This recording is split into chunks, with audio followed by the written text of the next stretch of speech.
I really enjoyed the +1 challenge. I have taken on many 3-month challenges myself over the last few years, but this time was different because I was doing it with other people. I've seen people criticise it, saying that it was a bit gimmicky and that people don't get into a language in 3 months and it's not enough time to learn a language. But I think that those people have missed the point. The point was to set a goal, a target, and that's really key to successful language learning. It's a really good way of starting off and seeing how far you can get. My big issues were time management for sure. Didn't have a plan, or the plan would be too vague.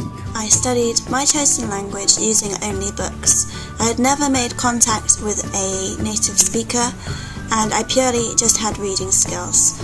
My shyness prevented me from ever talking to anyone and from having, obviously, active speaking skills. When I started Somali, when I was doing it before the +1 challenge, I had a lot of difficulties. I couldn't understand a lot. I couldn't speak a lot. In August 2010 to give it a crack. Yeah. And since then it's been on and off. Yeah. I would just be learning a language by myself. I made the realization that if I didn't speak, I would not improve in the slightest. To start with, I mumbled and I struggled through all my lessons, but with the encouragement of the other Add1 challenge participants and my tutors, I gradually became better and my confidence has improved majorly. Now I can have a good general subject conversation with a native speaker. I have no worries about using Skype or even having a face-to-face conversation in my chosen language. That original worry has gone. I think if I had never participated in this challenge, I would never have actually taken the leap. Because of the Add1 challenge, I signed up for all these lessons on iTalki, and because I have those lessons every day, I had to learn something for those lessons, right? Because I want to try new words in those conversations with teachers. And I think without the challenge, I wouldn't have done that. Having an online community that you can go to and be like, hey, I'm struggling with this, or hey, this is my update.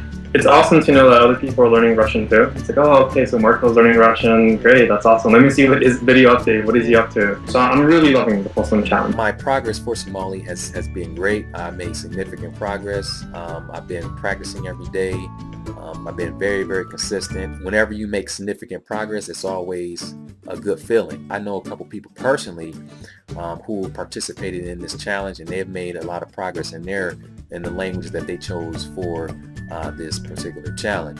So now I have learned how to learn a language. I'm now confident speaking Japanese and can have a decent conversation. What I was really pleased to see were the people that did get to the end of the 3-month challenge, and they were really doing well with it, and they really got into the whole spirit of it. They were updating all the time. They were able to do that and manage their time, and they also made some really good progress in the languages. It was quite impressive to see, really, I've got to say.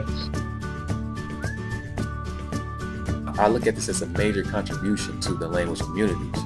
So yes, kudos to Brian, and I really, really do hope he'll continue to do great things like this in the future.